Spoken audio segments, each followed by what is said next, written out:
Now it's time for Five-ish Fangirls. Woo! We'll start with the introductions. My name's Rachel Friend. I'm the producer and one of the hosts of the Five-ish Fangirls podcast. And a lot like Martha, I usually have people sometimes sitting next to me, although we do things over Skype, so virtually sitting next to me, but still. Our show is via the name Five-ish Fangirls. There's 5 of us. Sometimes there's not. Hence the ish. Yeah, sometimes we're very ish in this case. Because there's so many of us, it tends to be a lot of somebody says something else, very round table type discussion. And in all the years we've been podcasting, we've eventually gotten around to letting people know about ourselves, personal things. Most people know whether we're married or not, whether we have kids, that sort of thing. But we don't tend to get very personal. So I'm taking this opportunity to talk about one of my favorite subjects, myself. No.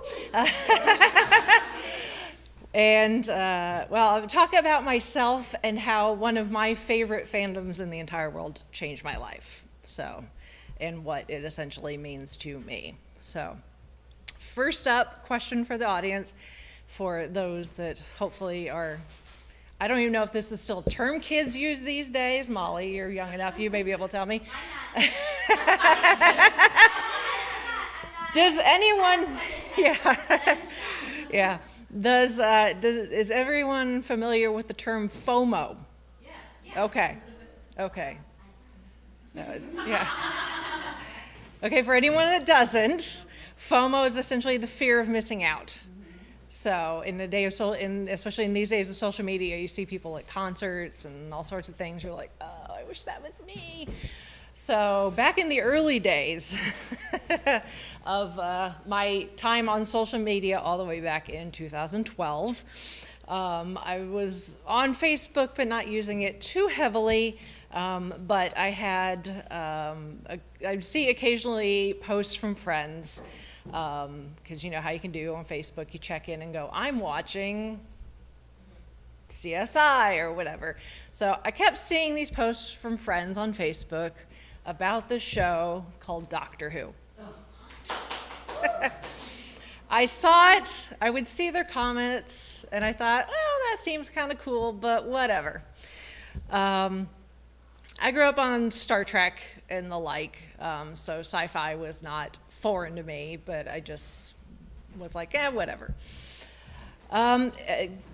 Until one Saturday in fall of 2012, and I saw those Facebook posts, and the episode title caught my attention. Dinosaurs on a Spaceship! Yeah. My eyes kind of went bug-eyed and went, what? Dinosaurs on a spaceship? Okay, I need to know more about this. Please tell me more. So get on the Facebook, I started asking questions. They're like, oh, this is the best thing ever, and they're like, you really need to try it. And I'm like, okay, I caved to peer pressure and decided I was finally going to give Who a try. Thankfully, at the time, Doctor Who was still on Netflix. This goes back far enough that it was on Netflix streaming and on DVD. You could have DVDs delivered to your house. And we were doing that. So I launched Netflix, started with the 9th Doctor, because I was told that's where to start. So I started with Rose. I watched Rose, The End of the World, and The Unquiet Dead. And then I quit.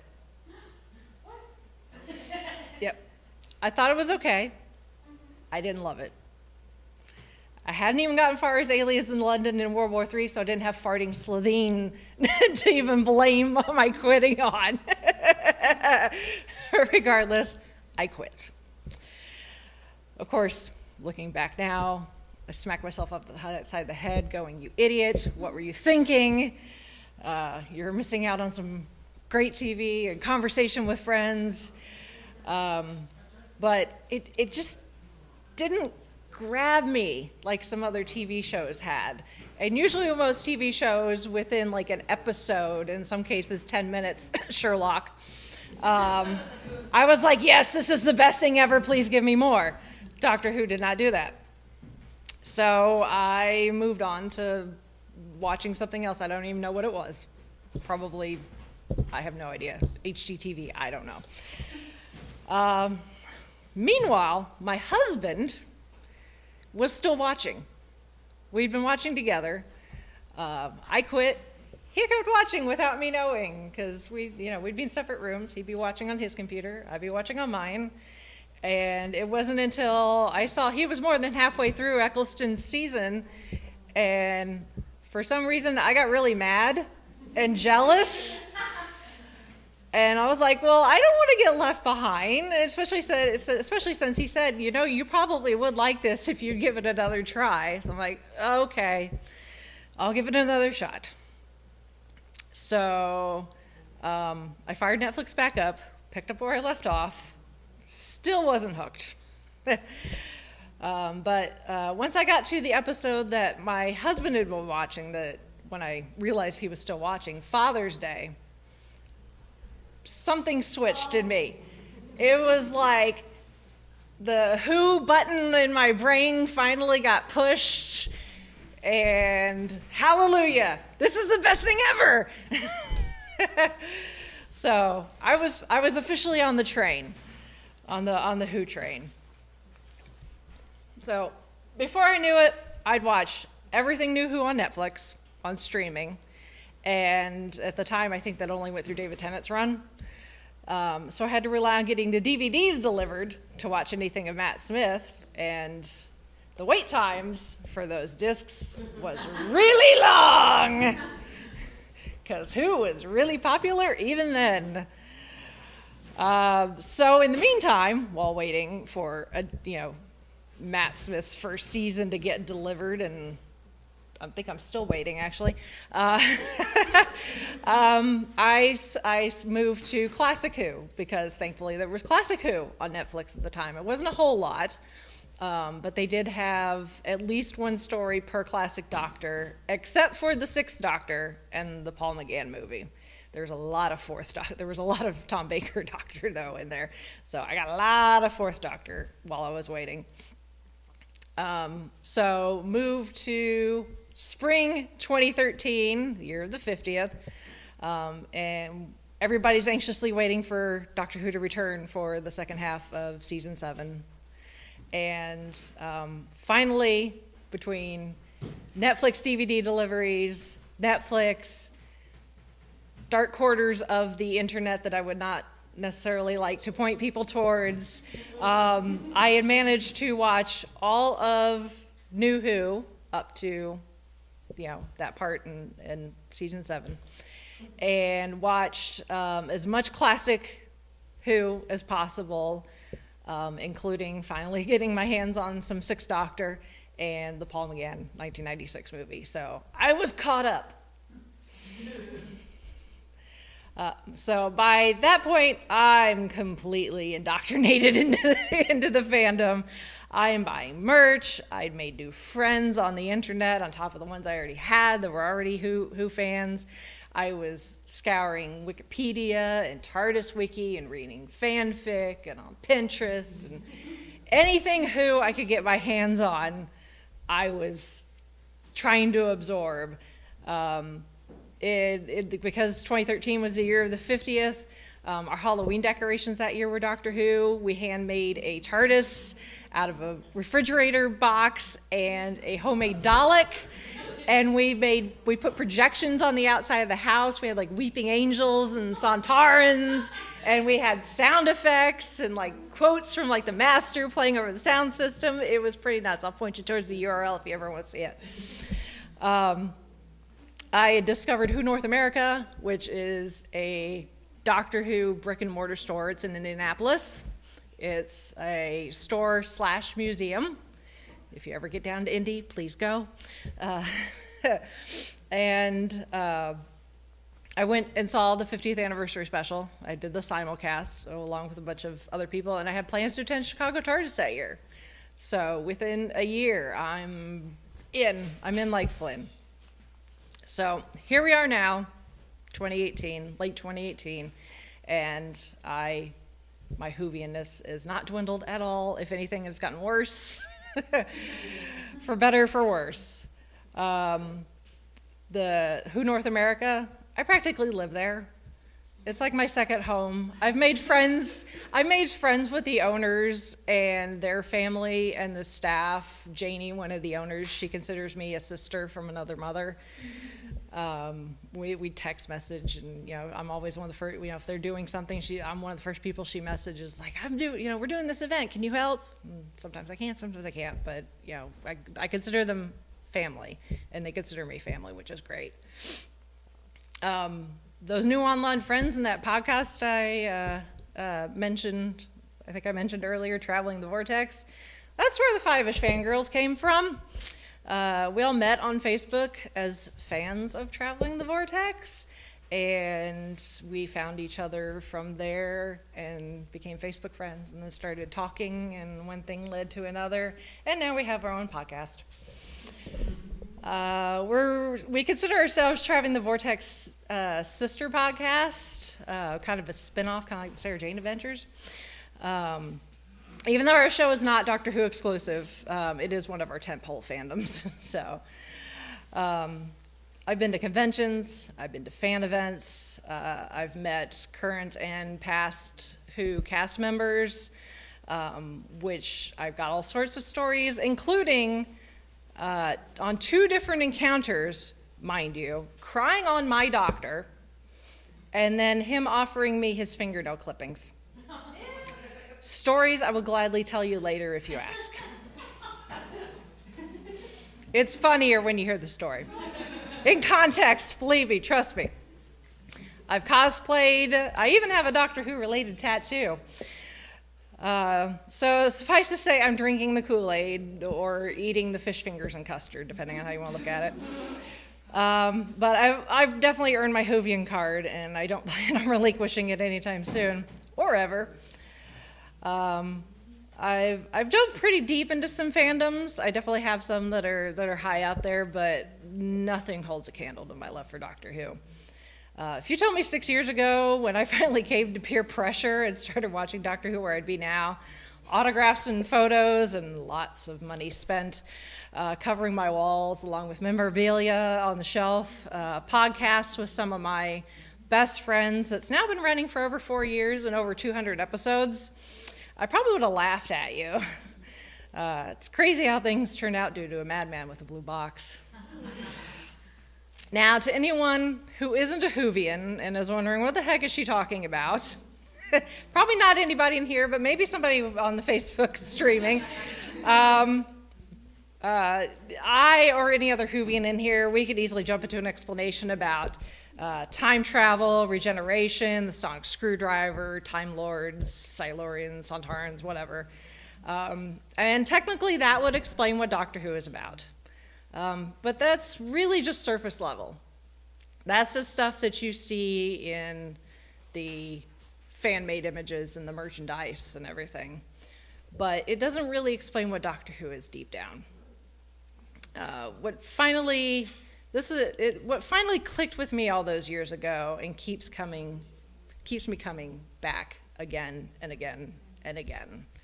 So to finish out here, I would like to try to explain, at least to me, what I think Doctor Who really is. Doctor Who is adventure. I love to travel. I just recently went to Alaska. It was amazing. I want to see new things, meet new people, eat new things. I tried salmon for the first time. Apparently I actually like salmon. Who knew? And the Doctor really is the ultimate travel partner. All of time and space at your fingertips. Who wouldn't want to get away from work, laundry, mowing the lawn, all those boring parts of life and see something amazing? There's a thrill of stepping out of your comfort zone. Rose Tyler could have stayed at the estate, working in a shop and eating chips, although no matter how much I travel, I won't turn down a hot pile of chips covered in salt and malt vinegar. Instead, she grabbed life by the hand and became the stuff of legend. There are planets and worlds and galaxies that we have no idea about. The Doctor in the TARDIS, next stop, everywhere. Doctor Who is bravery. All right, let's admit it. Doctor Who has had its fill of hide behind the couch moments. We all know we've probably covered our eyes at some point. But the Doctor and the companions face their adversaries with bravery and fight through fear, something we should all learn to do. We shouldn't let fear stop us from achieving goals and going places in life. As the Doctor once said, courage is just a matter of not being frightened, you know. It's being afraid and doing what you have to do anyway. Doctor Who is humor. Doctor Who makes me laugh. It gives me something to look forward to and something that makes me really, really happy. The Doctor assures me that no matter what happens, I can always hold my head up high and laugh in the face of my enemies. Embrace your quirks. Accept who you are. What with the crazy outfits? Have you seen the Sixth Doctor's outfit?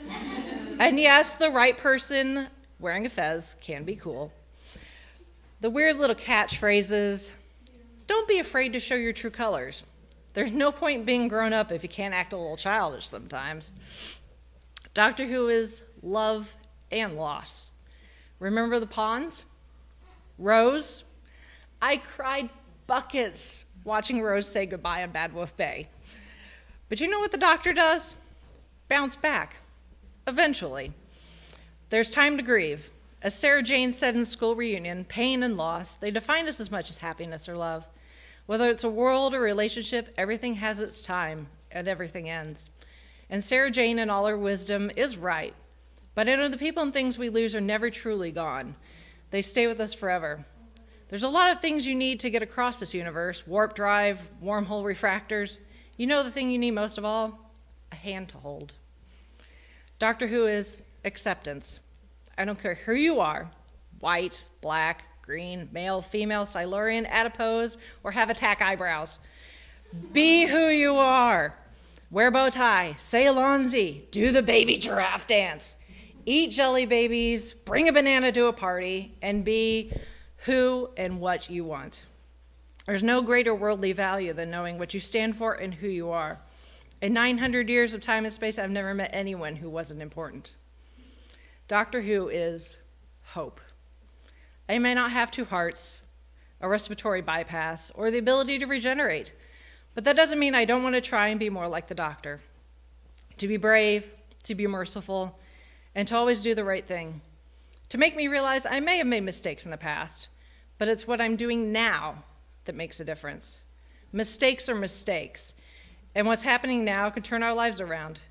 Doctor Who is filled with great role models, whether it's the extremely moral Doctor, the courageous leadership of the Brigadier, the strong-willed Rose Tyler, the fierce warrior Leela, the independent Martha Jones, and even the loyal K9.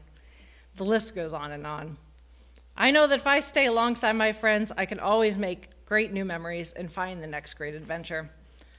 I am and always will be the optimist, the hoper of far-flung hopes, the dreamer of improbable dreams.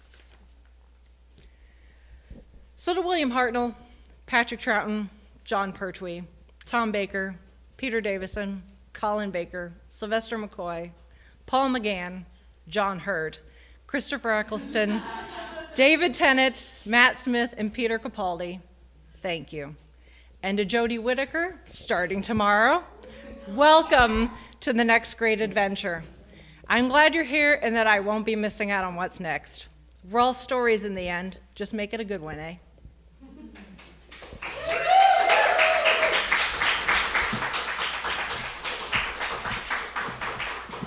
Does anyone have any questions? Do you want to come over here? And whoever's next can sit up if they want. Feel free to move the bear. He doesn't care. So. Who's your favorite Doctor? Who's your favorite companion? Oh, yes. Oh, that's even harder. Well, my Doctor is the Sixth Doctor. Yeah, I get that look a lot. I don't know if I necessarily have a favorite companion. I see myself in a lot of the companions, which I think is kind of the point. The whole companion thing was just for us to have our window into the Doctor's world. All of these three mics are all good? But yeah, I don't think I necessarily have a favorite companion. So odds are I'm probably going to love the ones that I'm going to meet tomorrow. So. Yeah. No. Well, nobody's seen it yet, so. Oh, you haven't season 10 yet? Okay. Molly does a podcast, and she was 6.5. Yeah. She's done Cuckoo for Who. Yeah. And but we had quite a year, so we're a little behind. But we're 3 episodes, and then we'll be caught up. So we're almost there. Have tissues. Oh, we always do. Yeah. Oh my goodness. And the Peter Capaldi's run, I cried so hard. You should So. be over here. And be over here. Yeah, and I should be on Whew. Any other questions? Okay. That's over there. Facebook is over there. Oh my This is goodness. filming. They've all been pretty amazing. I mean, I've met Which is this? so many people. I mean, going to Chicago TARDIS, that was like my first like real con experience.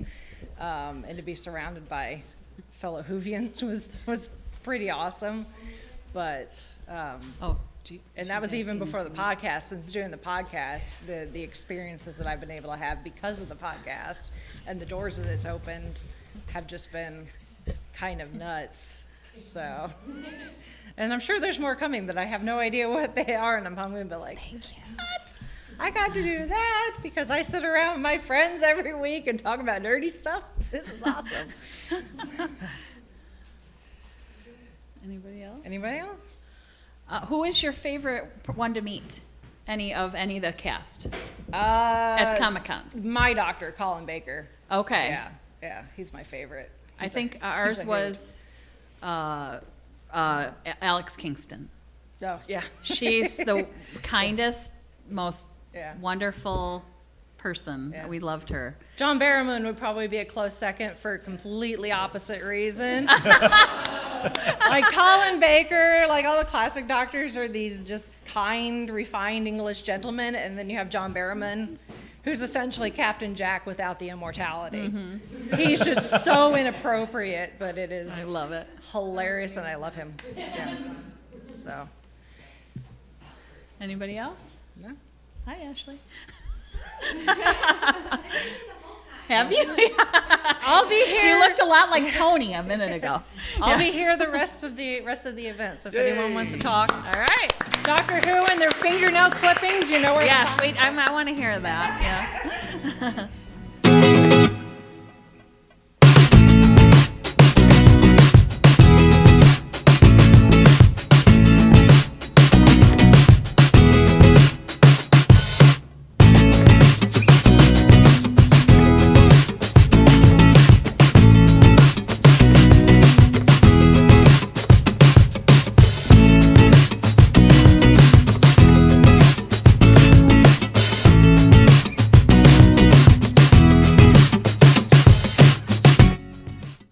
You have been listening to the Five-ish Fangirls podcast. You can find more episodes and information at thefivishfangirls.com. Any and all books, movies, games, and any other forms of media mentioned are owned and operated by the respective copyright holders. No copyright infringement is intended or implied. If you wish to support the show, the easiest way is to leave us a rating and review on iTunes. More ratings and reviews will make it easier for others to find the show. If you wish to support us monetarily, you can do so at patreon.com/5ishfangirlspodcast. All money goes towards fees and equipment to keep the show going. For official Five-ish Fangirls merchandise, visit redbubble.com/people/5ishfangirls. We love hearing from our listeners and encourage feedback. You can email us at fiveishfangirls@gmail.com. You could also like and follow us on Facebook at facebook.com/5ishfangirls. Thank you so much for listening, and may the Squee be with you.